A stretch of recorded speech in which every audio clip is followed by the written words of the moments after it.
D'une longueur totale de 8,5 km entre la mer et l'échangeur Florian, le projet du boulevard urbain sud, dénommé plus simplement BUS, constitue un maillon fort de la politique d'aménagement du territoire de l'agglomération marseillaise. En reliant le secteur de la Pointe-Rouge à l'autoroute A50 via l'échangeur Florian, il vise à compléter la trame viaire en raccordant les quartiers sud de la ville au réseau structurant de l'agglomération. Un premier tronçon allant de l'échangeur Florian au boulevard Sainte-Marguerite sera ouvert en 2020 et le boulevard urbain sud sera mis en service dans sa totalité en 2022. Le boulevard urbain sud sera connecté à l'échangeur Florian de la L2. Il passera en tranchée couverte au niveau du Castorama Saint-Loup et la circulation de transit s'effectuera dans la section en tranchée couverte du bus qui sera à 2 fois 2 voies de circulation. La desserte locale sera assurée par les voies existantes telles que les boulevards Romain-Rolland, de Pont-de-Vivo ou la rue Pierre-Doise. Sur le boulevard de Pont-de-Vivo, les pistes cyclables du boulevard urbain sud se raccordent aux aménagements réalisés dans le cadre du PAE Saint-Loup. La suppression des autoponts existants sur la place de l'Octroi permettra d'aménager une place urbaine et des espaces accueillants et accessibles à tous.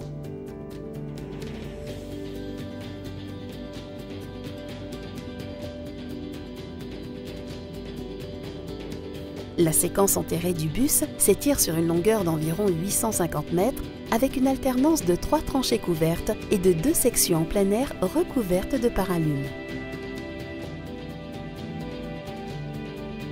De la place de l'Octroi à la rue Verdillon, la couverture du bus sera occupée par un parc linéaire de type méditerranéen. Une piste cyclable bidirectionnelle est créée de la place de l'Octroi à la rue Verdillon.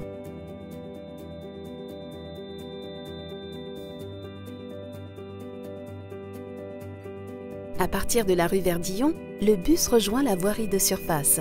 Des voies réservées au transport en commun en site propre de type BHNS, des cheminements piétons et des pistes cyclables accompagnent les voies de circulation. L'entrée actuelle du lycée Jean Perrin est réaménagée en une large esplanade piétonne.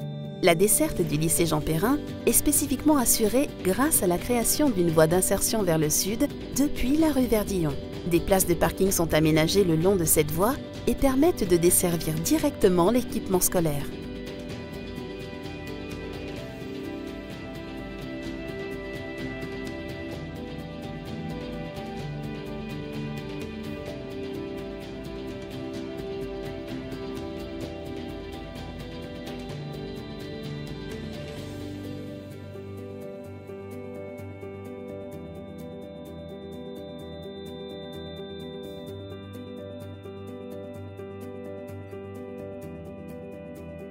À partir du chemin du Vallon de Toulouse, le bus passe de 2 fois 2 voies à 2 fois 1 voie de circulation. Des contre-allées équipées de stationnement sont créées et le bus longe les résidences La Justine, Donatello, Pavillon du Parc et Vallon de Toulouse. Il traverse ensuite le secteur de la ZAC Régny dans l'emprise réservée à cet effet. Dans sa traversée du jardin de la Mathilde, la voirie s'insère dans un environnement dominé par une végétation majestueuse et luxuriante avec de larges espaces dédiés au parc et au jardin requalifiés. Les équipements existants, jeux d'enfants et mobilier, seront entièrement renouvelés et modifiés. Le bus intercepte également le chemin de la colline Saint-Joseph où, à terme, le tramway doit être prolongé, favorisant ainsi l'interconnexion des transports en commun.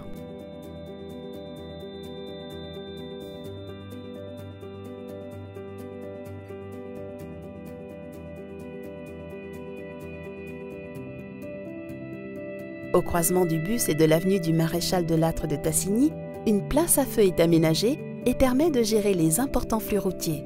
La place carrée et les 2 terre-pleins centraux constituant le carrefour sont végétalisés comme les restanques au sud et au nord du carrefour.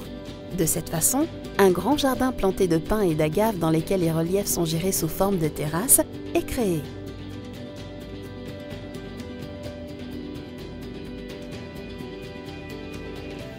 La rue Henri-Thomassy est conservée dans sa partie est.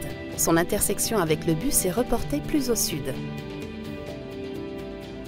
Entre le carrefour de Lattre de Tassigny et la traverse de la Seigneurie, le bus est très rectiligne. Un Un ouvrage de franchissement permettra de maintenir la traverse de la seigneurie.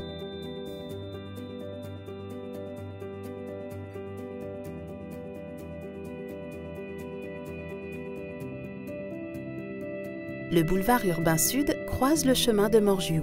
À ce niveau, le projet traverse une zone humide qui va accueillir des bassins de rétention. Afin de maintenir une continuité des cheminements cycles et piétons côté nord, tout en maintenant une transparence hydraulique transversale, le projet propose la création d'une passerelle sur pilotis. Les piétons et les cycles restent au niveau supérieur, assurant une meilleure connexion avec la trame urbaine environnante. Le bus passe ensuite en dessous de l'avenue de la Soude. Les piétons et cycles qui circulaient sur la passerelle sont progressivement réintégrés au tracé du boulevard urbain sud. Le tracé du bus, plus sinueux, permet de conserver la Bastide Palot et son patrimoine arboré. À partir de la rue Fortuné-Marion, des contre-allées sont créées au nord et au sud du boulevard, permettant de desservir les équipements existants et à venir de la ZAC de la Jarre. Le carrefour du bus avec le chemin du Roi d'Espagne marque un seuil urbain important délimitant la ville des Calanques dans le sens nord-sud. Dans ce secteur, l'emprise du boulevard est réduite. La réduction du terre-plein central, la suppression des contre-allées et le dévoiement du tracé du bus au plus près du collège Roi d'Espagne permettent de préserver au maximum la pinède. Cette bande de végétation préservée accueille les cheminements piétons-cycles.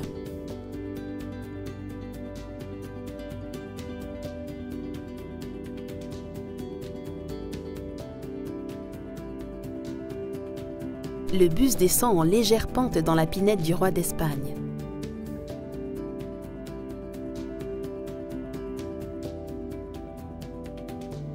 Il passe ensuite au niveau d'une ferme pédagogique et vient se raccorder à la rue Jules Rimet. À partir du carrefour bus rue Jules Rimet, des contre-allées sont réintégrées au boulevard urbain sud. Au droit de l'entrée du stade Roger Leder, un parvis s'étire jusqu'en limite du TCSP, marquant la nouvelle accroche de l'équipement au bus. Le bus retrouve un profil complet, avec un large terre-plein central et 2 terre-pleins latéraux accueillant les pistes cyclables.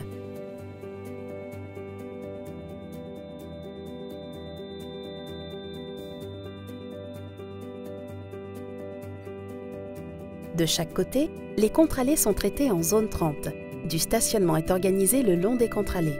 À partir de la traverse Pourrières, les contre-allées disparaissent. Les bandes latérales généreuses accueillent des cheminements piétons-cycles et incluent la création d'ouvrages de récupération des eaux pluviales sous la forme de noues. À partir de la rue Mussot, une contre-allée est réintégrée. Elle est traitée en zone 30 et permet de maintenir le maillage viaire du quartier tout en préservant son intimité.